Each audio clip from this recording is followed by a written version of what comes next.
Hello, ladies and gentlemen. This is Darcy and Danita Ogandaga today, and we are so excited because we are about to talk about what she's been doing for the last few months. I know you haven't been seeing her on videos or on Twitter on different things, but she's been doing some really exciting things, and I'm gonna let her tell you exactly what's going on with DanitaOgandaga.com and the different classes that she's about to offer and why she's doing it.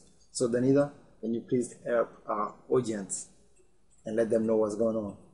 Thank you, Darcy. We're living in a time now where your gift will truly, truly make room for you. If you have something that God has placed in your heart and you know that He placed it there, He will give you the wisdom to go about doing it and making it something that is concrete and succinct. And I'm so thankful to God for witty inventions and ideas, and that has come upon us.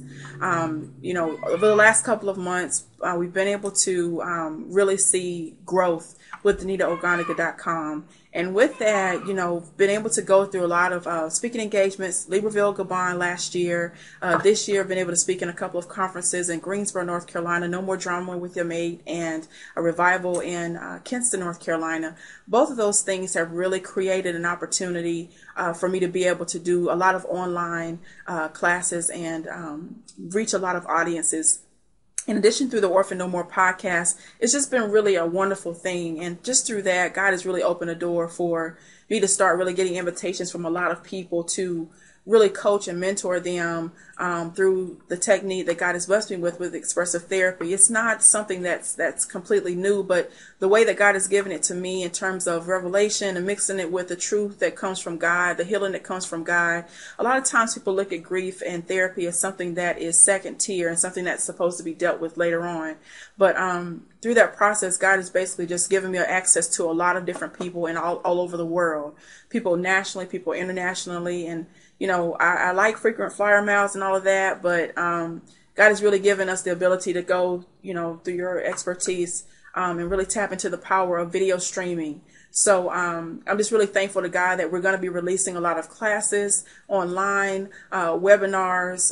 I'll continue writing the articles. I'm going to be working on some additional books and training manuals to assist people and particularly organizations that are already doing therapy with this type of expressive therapy that's God-centered, that will help people to deal and address those issues that are going on in terms of trauma and pain and grief, and really start to deal with it. A lot of times we're going through life and people are walking through life and not really understanding why they're feeling a certain way. They're having this mental block and all this kind of stuff, but not really understanding where it's coming from. And it's really coming from the fact that we're not dealing with the pain, the struggle, the issues, the grief, the torment that we have been dealing with that we've had in our past. It comes up, and when it comes up, it manifests in a way that we're not prepared for. So we got to be able to learn how to deal with that and know practically what to do. So God has given me a system, to be able to work with people all over the world through streaming, and I'm really excited about it. That's great, Danita, and I'm so glad that you're able to share this with our audience. But I really want you to let people know how Orphan No More and those expressive therapy have emerged together. Because some people, when they hear Orphan No More, they think about somebody lost just their parents, or some children that they see in a third world country begging for food or for money. But let them, I want you to tell them what you just, release, and when you talk to people about what happened when somebody losing a job, or what happened when a woman, she has to abort a baby for some medical reason or personal choices, or some situation happen when she cannot keep the baby for some reason. Some ladies, sometimes they get raped and they don't want to keep the baby. So all these type of different things, how somebody who lost a baby, how they can heal from that. Somebody who just lost a job, how they can heal from that. And how to affect another spouse in the house. Somebody lost a job. How it affect when somebody just be diagnosed with a disease and they cannot move as the way they used to move, or now it's just another weight in the family. How that affect our emotion, and as Christian, how can we relate to that without being deep, but be practical enough to let the truth work to us? How we can do this kind of thing? That's a really great loaded question. And really the thing is, my question for everyone is really to just think about this question. When the thing that was in your life that was the loudest in your life stops being the loudest in your life, what do you do then? Wow. And in my case, my loudest was my parents. My mother and my father passed away when I was 21 years old.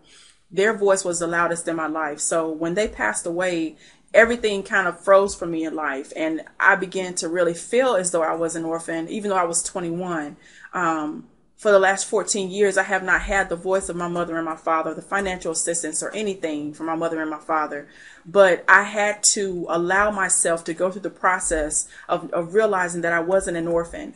And what I say from that is a lot of people that have gone through trauma, they've gone through a fact that, they've lost a house, with the economic crisis, if people have chose to participate in that, you may have lost a job or may have lost your security that you once had, whatever it may be. It doesn't necessarily have to be the death of someone, but it can be the death of your lifestyle that you used to have, or the death of what you used to hallow as important in your life, the death of all the weight that you used to wear in your life, and how do you see yourself now, just getting a whole new self-image. All of those things in life create a system where people begin to feel as though they are an orphan. And one of the things that we need to realize in Psalms 23, when, God says that even though my mother and my father left me, the Lord shall take me up and adopt me as his child. He really took that seriously, because that mother and that father is representative of that thing in our life that we used to hold really tightly and hold, and hallow as sacred in our life. When that thing goes away, God is ready to adopt us. We're all made to crave, we're all made to want things. But when we have an unnecessarily or unbalanced want of those things, then it creates a sense of insecurity when we're without those things. And what God wants us to realize is that he has come to be our everything. He's come to be the remnant. He's come to be the residue. He's come to be the hope. He's come to be the restoration, the joy of our sorrows. But the thing is, a lot of us are really traveling around and not dealing with the grief, not dealing with the fact that, okay, we lost our lifestyle. We're just saying, okay, well, it's okay. But one day it's going to manifest. And like I was saying before, grief sometimes shows up as a second tier manifestation. It comes in the form of inflammation. It comes in the form of outbursts. It comes in the form of PTSD, which is what I had when I lost my parents. I did not want to acknowledge the fact that they were gone. I thought that there was some way, even in death, that I could still hold on to them. But when I began to realize, hey, God has been here all along. God did not want me to orphan myself. He wanted to adopt me all along and show me that his love was true, and to show me that it was possible for me to know him for myself. When we go to the point of making $70,000 a year and we lose that, and we find ourselves now on an unemployment check for $330 a month, what do we do? We need to give that to God and say, okay, God, I know that you love me. I know that you came to give me more than what I thought I had. Let me surrender myself to you. God can take you to places that you would never even think that you could go. And that's one of the things that the Orphan No More podcast means. And one of the things, the way that it bridges to expressive therapy is, once people realize that they are in an orphan state, once they realize that that voice that was loudest in their life no longer exists, that puts them in a state of being an awesome candidate to receive the love of God. And one of the things that traditional therapy teaches people is, okay, well, let's just talk about your issue one-to-one to one-to-one. And you can go from yourself, from the top of your head to the bottom of your feet, and it'll be all about self, what self is missing, what self is lacking, and all that. But through my system, I basically taught the people and teach them through expressive therapy to tap into what is at your center. And a lot of times, if you don't know who God is, you're going to always have a self-center. But if you have a God center, and that's done through the process of introducing you to Christ, it's done through the process of introducing you to those things that you know to be true. God wants truth to exist in our inward part. And I don't deal with just 100% Christians either. I deal with people that have been homosexuals, people that have had mistresses, people that have been mistresses. God has no respect of persons. But, he has love for us all. And he wants us to come back to him. He's a gentleman. He does not want to force himself on us. He wants us to come to him.